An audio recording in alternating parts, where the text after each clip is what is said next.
I've lived on my family farm for over 20 years.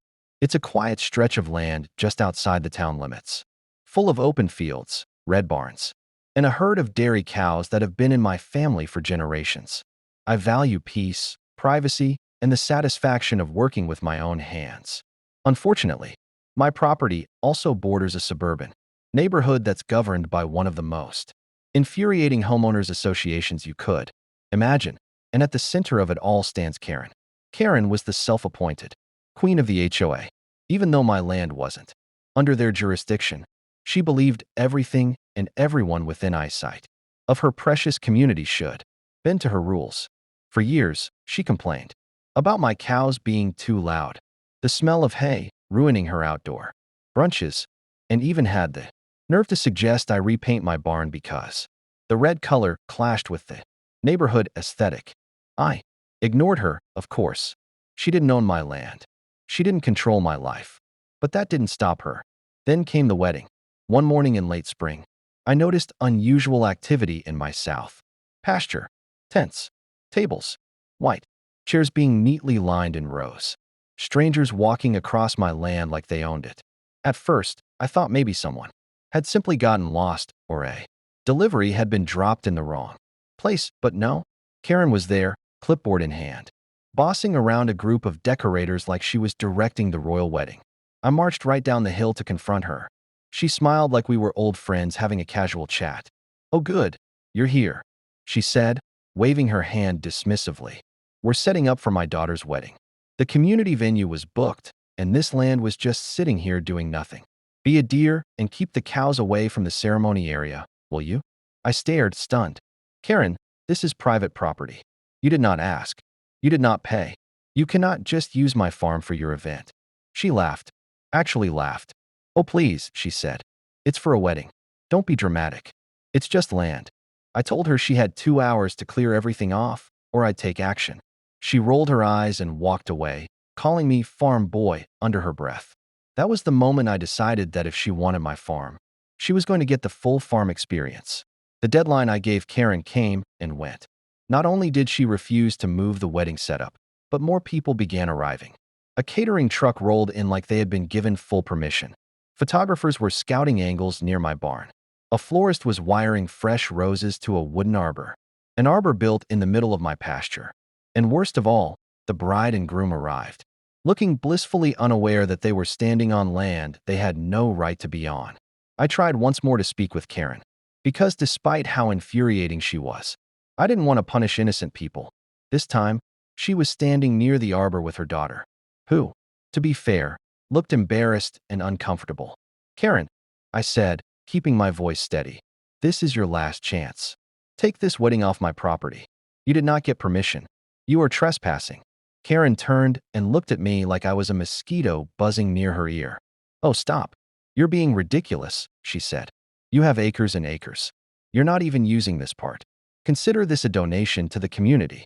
I'll even make sure they thank you in the ceremony." A donation? To the community? As if I owed them something. Her daughter tried to intervene. "Mom, maybe we should." "No," Karen snapped. "This is happening. Everyone is already here. It's too late to change anything. He'll get over it." She then turned to me, dropped her sunglasses down her nose, and delivered the final blow. "If you ruin this day, everyone will know what kind of selfish hillbilly trash you really are." There was a long, quiet moment after that. I looked at her. I looked at the wedding party. I looked at the field, my field, that she had taken without permission. I didn't yell. I didn't argue. I simply nodded once and walked away. Karen smirked, thinking she had won. But I grew up on this land. I know every fence line, every barn door, every tractor path. I knew exactly what I needed. And I knew exactly where it was. Back behind the barn, in a large concrete tank, was that morning's cow manure collection. Thick, fresh, and plentiful. Every farm has a waste spreader, basically. A giant drum that sprays manure evenly across fields to fertilize them. Mine was already hitched to my tractor. I turned the key. The engine rumbled to life. Karen wanted a rustic farm wedding. She was about to get one. I drove that tractor slowly up the hill, the manure spreader rattling behind me. The closer I got to the wedding setup, the more people noticed. At first, some guests assumed it was part of the farm aesthetic, something cute and rustic for the photos. A few even waved. They had no idea. Then Karen saw me. Her face twisted like she'd just bitten into a lemon soaked in vinegar. "What do you think you were doing?" she screeched, heels clicking as she stormed toward me. "You can't be driving that thing here. We are minutes away from starting." I eased the tractor to a stop, cut the engine, and looked down at her from the seat. "Karen," I said calmly, "since you and your guests seem to misunderstand, let me explain something. This is a farm. This is farm equipment. And this field, where your fancy wedding setup is sitting, is fertilized every spring. Today just happens to be the day." Her mouth fell open. She sputtered like a lawnmower trying to start. "You wouldn't dare," she said, pointing at me like she was the sheriff of the county. I didn't say a word.